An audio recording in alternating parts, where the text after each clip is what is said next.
To breaking news, National Party members have voted to scrap support for net zero by 2050 at a conference in Canberra. Live to Jack Nyhoff. And Jack, plenty on this. They're calling for a balanced energy mix, which is certainly not too surprising. But what does that actually mean for the party room? Yeah, so this was at the National Party Council. It's members of the party faithful at a federal level.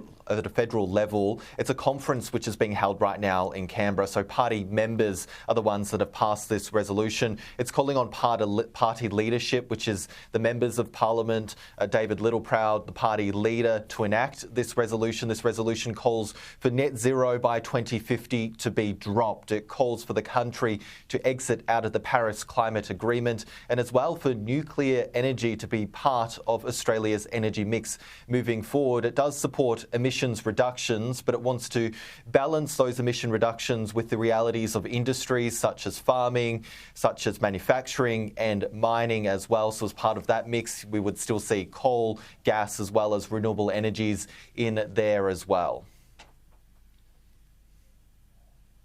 While the rest of the world continues to go down this path, Australia cannot put its head in the sand. You are experiencing already this reckless race to an all-renewables approach. And in regional Australia, we're feeling that. And this is what we say to people in metropolitan Australia. We believe in reducing emissions, but not at any cost, and not at regional Australia's cost. I think the reality for the coalition in general is that they have rendered themselves irrelevant to this broader national debate. Australians want to see action on climate change, and they want to see lower energy prices.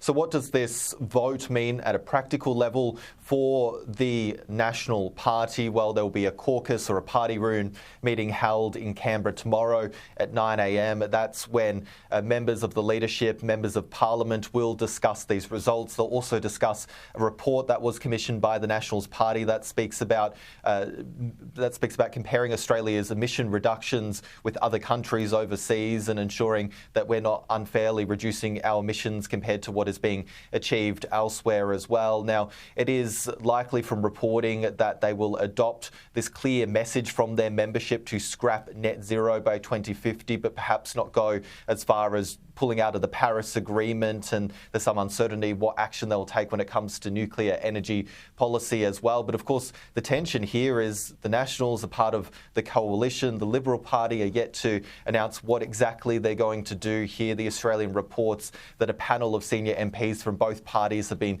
set up to try and negotiate a united stance and try and have that decision by the end of the year. But we've heard wording from David Littleproud, the Nationals leader, Janie, that he says the sovereignty of the party room for the Nationals is important, and he'll respect the sovereignty as well for the Liberal Party. So it clearly feels like this is the point where the dial is turning and the Nationals will be taking the lead here. Yeah, some big news and more to come. Thanks so much, Jack Nyhoff.